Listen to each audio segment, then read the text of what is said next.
Materi minggu ini yaitu tentang cara menyusun bab pendahuluan.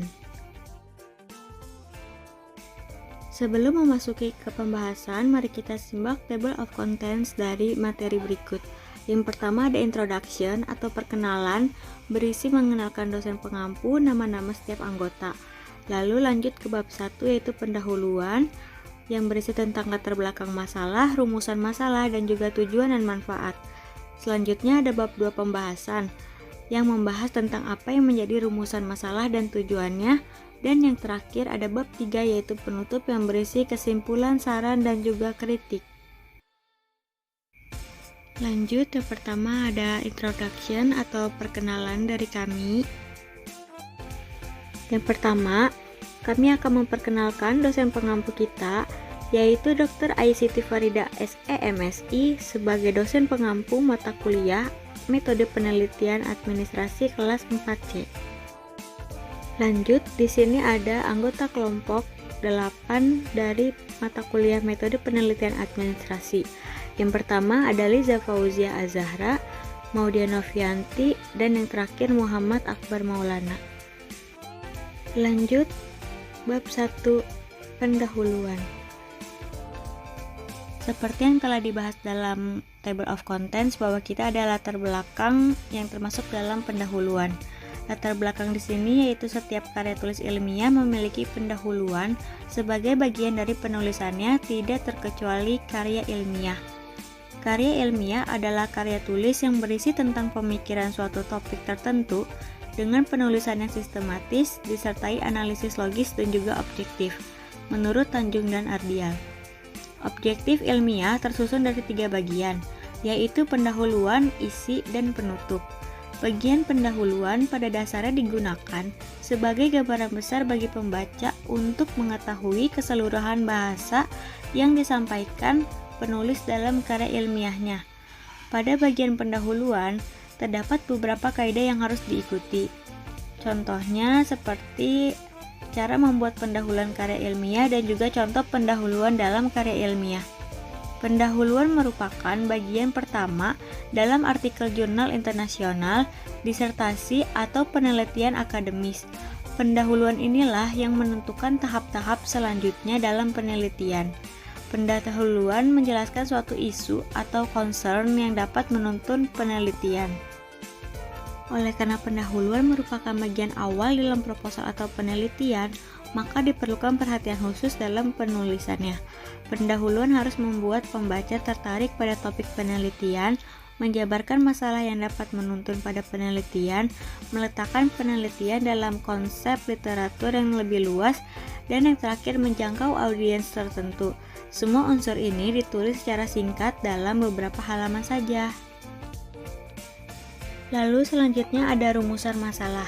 Rumusan masalah dalam pembahasan kali ini yaitu bagaimana pendahuluan dilihat dalam penulisan ilmiah serta teknik dan menyusun instrumen pengumpulan data pada bab pendahuluan.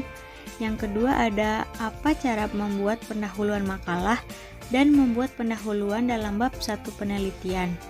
Yang terakhir ada bagaimana membangun konteks untuk karya ilmiah dan menentukan pertanyaan dan hipotesis penelitian penulis pada bab pendahuluan. Selanjutnya ada tujuan pembahasan. Yang pertama, untuk mengetahui bagaimana cara untuk membuat dan menyusun bab pendahuluan dengan baik dan benar. Yang kedua, untuk menganalisis cara meningkatkan dan menentukan pertanyaan dan hipotesis penelitian penulis. Lalu yang ketiga ada bab pembahasan. Pada bab pembahasan ini kita dimulai dari pendahuluan dalam penulisan ilmiah. Pendahuluan melayani tujuan mengarahkan pembaca dari bidang studi umum ke bidang penelitian tertentu. Ini menetapkan konteks penelitian yang sedang dilakukan dengan merangkum pemahaman saat ini dan informasi latar belakang tentang topik tersebut. Selain itu, pendahuluan juga menjelaskan secara singkat pemikiran penulis, pendekatan metodologis, menyoroti potensi hasil-hasil yang dapat diungkapkan oleh penelitian penulis, dan menggambarkan struktur karya ilmiah yang tersisa. Pendahuluan yang ditulis dengan baik merupakan hal yang penting karena sederhananya penulis tidak pernah mendapatkan kesempatan kedua untuk membuat kesan pertama yang baik pada pembaca. Paragraf pembuka dari tulisan penulis akan memberikan kesan awal kepada pembaca tentang logika, argumen penulis, gaya penulisan penulis, kualitas keseluruhan riset, dan pada akhirnya validitas temuan dan kesimpulan penulis. Tanpa pendahuluan, terkadang sangat sulit bagi audiens penulis untuk mengetahui apa yang ingin penulis katakan. Perlu ada utas gagasan bahwa mereka akan mengikuti tulisan ilmiah atau presentasi penulis.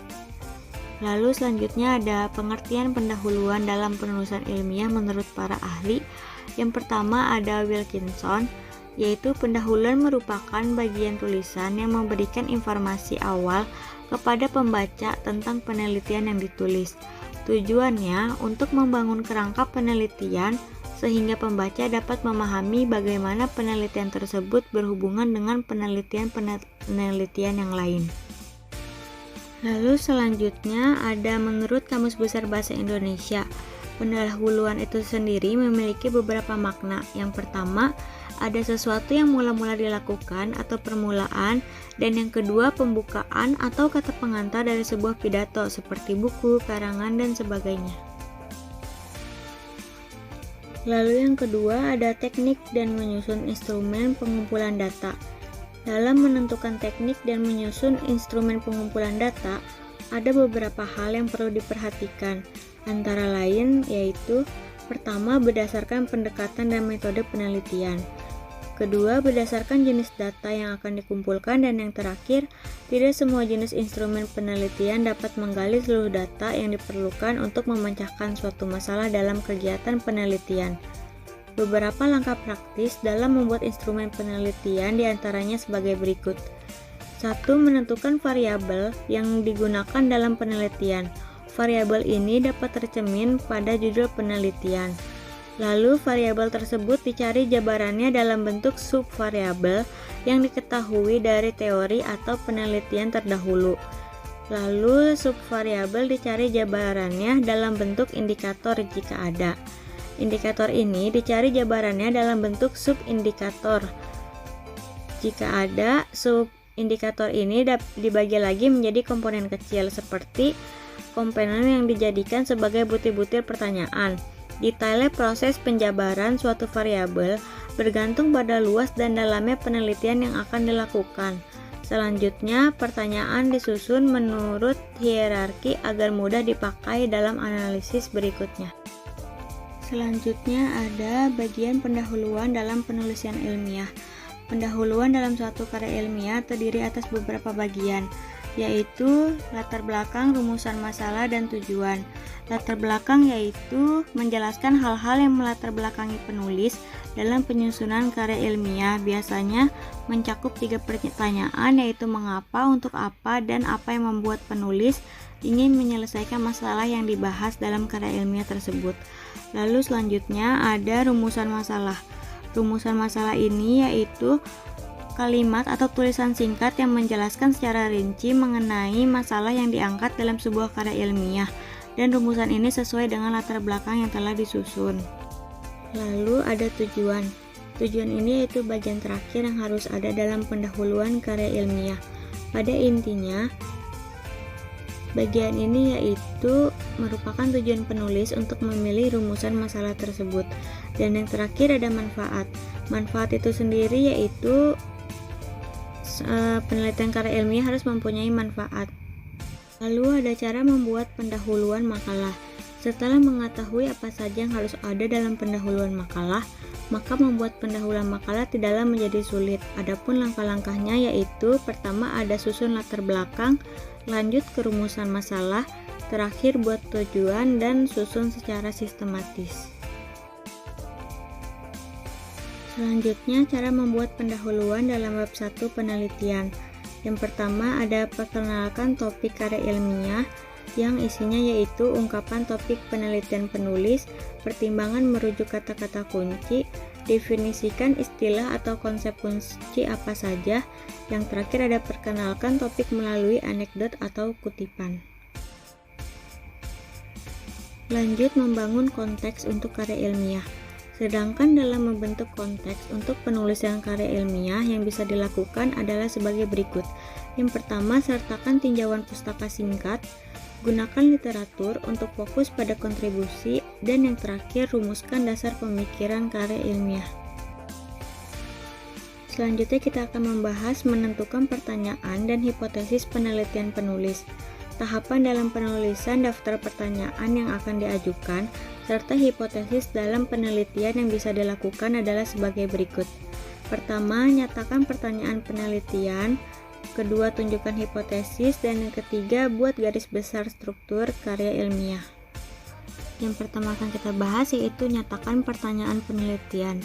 Setelah penulis menunjukkan posisi penelitian penulis dibandingkan bidang yang lebih luas dan alasan umum untuk karya ilmiah penulis, penulis dapat menentukan pertanyaan penelitian penulis, tinjauan pustaka, dan alasan membingkai penelitian penulis dan memperkenalkan pertanyaan penelitian penulis. Pertanyaan tersebut harus dikembangkan dari bagian awal pendahuluan, dan pertanyaan ini mungkin mengandung beberapa kata kunci yang ditetapkan dalam beberapa kalimat pertama dan judul karya ilmiah penulis. Lanjut, ada tunjukkan hipotesis, yaitu penulis perlu memberikan artikulasi hipotesis penulis yang jelas dan ringkas. Ini adalah pertanyaan atau pernyataan yang menunjukkan bahwa tulisan penulis akan memberikan kontribusi spesifik dan memiliki hasil yang jelas daripada hanya membahas topik yang lebih luas. Penulis harus menjelaskan secara singkat bagaimana penulis sampai pada hipotesis tersebut dengan cara merujuk pada diskusi penulis tentang literatur yang ada. Lalu buat garis besar struktur karya ilmiah, yaitu dalam beberapa kasus, bagian akhir dari pendahuluan karya ilmiah penelitian adalah beberapa baris yang diberikan gambaran umum tentang struktur tubuh karya ilmiah tersebut. Lanjut, cara menulis latar belakang yang baik dan benar. A. Pola pemaparan dalam latar belakang penelitian.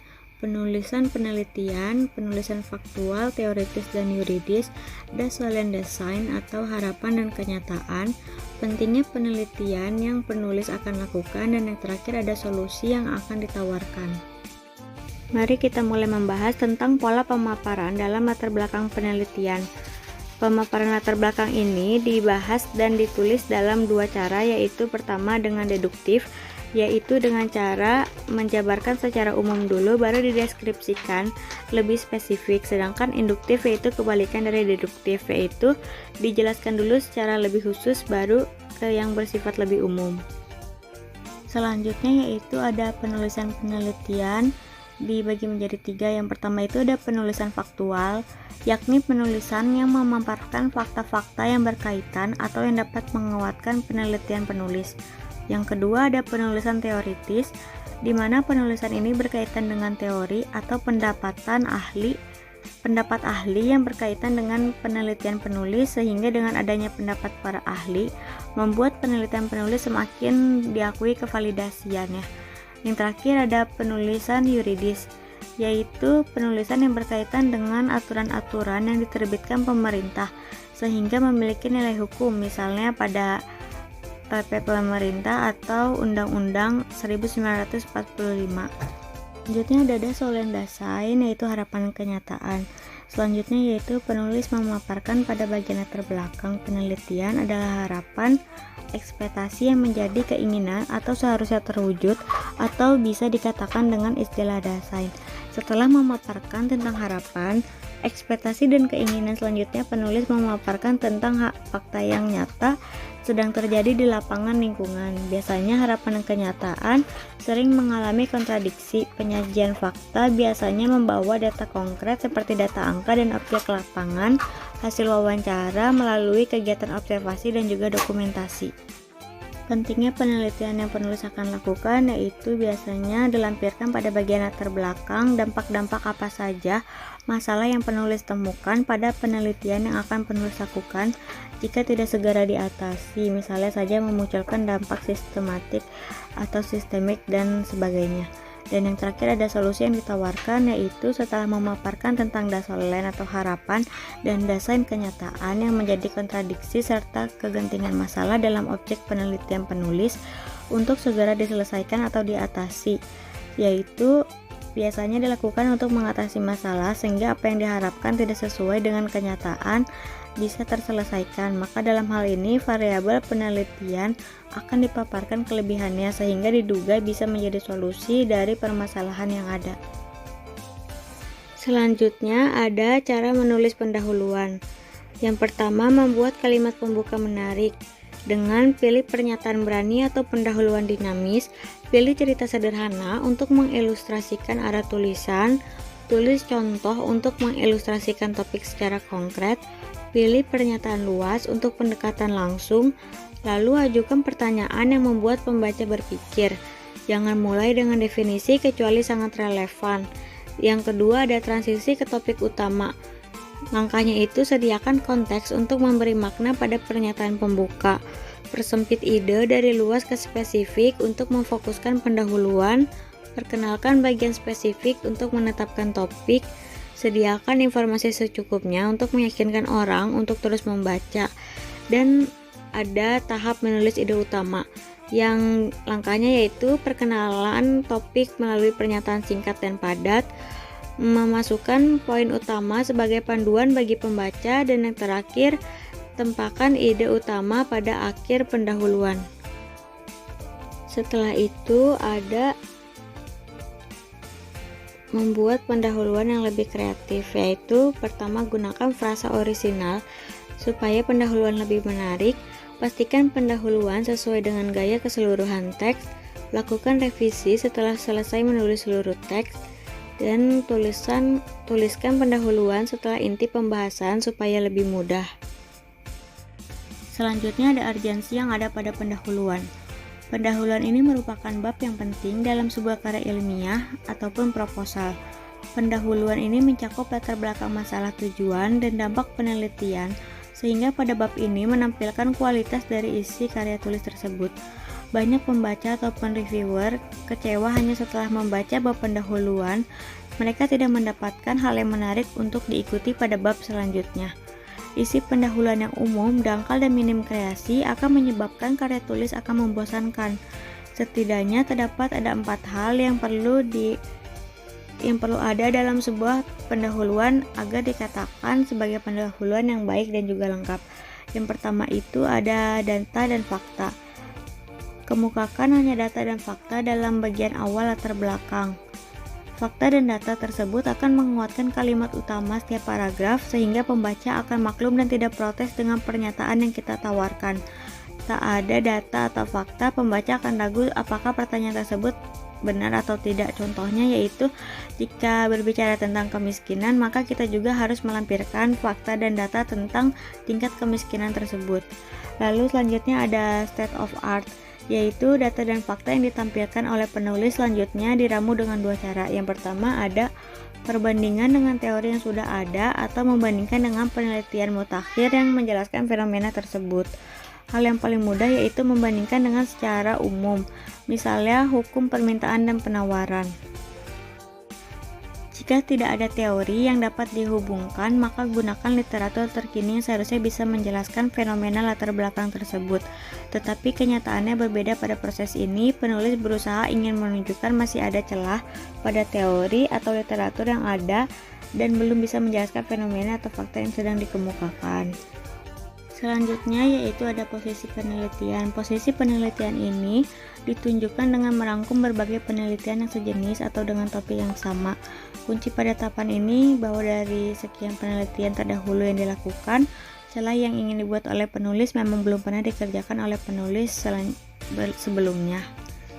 Yang terakhir ada reason, yaitu poin terakhir yang menutup latar belakang di pendahuluan. Hal ini memperkuat bahwa posisi penelitian tadi sudah dimunculkan akan terlihat menjadi lebih penting. Mengungkapkan alasan tidak sama dengan mengungkapkan tujuan, manfaat, atau dampak ketiganya.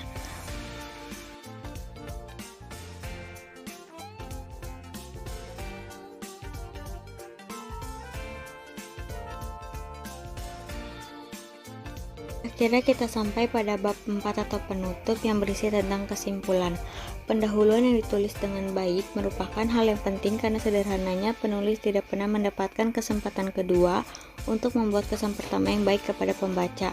Para paragraf dari tulisan penulis akan memberikan kesan awal kepada pembaca tentang logika argumen penulis, gaya penulisan penulis, kualitas keseluruhan riset, dan validasi temuan dan kesimpulan penulis. Selain hal tersebut, untuk mendapatkan sebuah instrumen penelitian yang baik atau memenuhi penulisir ada dua syarat, yaitu reliabilitas dan validalitas. Menurut Sevilla, terdapat 3 syarat tambahan, yaitu sensitivitas, objektivitas, dan visibilitas. Latar belakang pada bagian latar belakang untuk memperkuat daya tarik orang lain terhadap penelitian penulis. Lalu rumusan masalah, bagaimana menyusun rumusan masalah atau pada penelitian. Rumusan masalah biasanya berisi tentang pertanyaan tentang hal yang menjadi objek penelitian, biasanya berupa apa, mengapa, dan bagaimana. Selanjutnya ada tujuan penelitian. Dalam subbab peneliti berisi tentang jawaban dari pertanyaan yang muncul dari rumusan masalah. Biasanya konteks kalimat dalam tujuan penelitian pada bagian awal. Dan yang terakhir ada manfaat penelitian, seperti nama subbabnya, yaitu manfaat penelitian, yakni sudah dipastikan dalam subbab ini akan dibahas tentang manfaat-manfaat apa saja yang bisa muncul atau timbul dengan adanya penelitian yang penulis lakukan. Terima kasih. Cukup sekian pemaparan dari kelompok 8. Apabila banyak kekurangan mohon dimaafkan. Terima kasih atas perhatiannya. Kami dari kelompok 8 undur diri. Wassalamualaikum warahmatullahi wabarakatuh.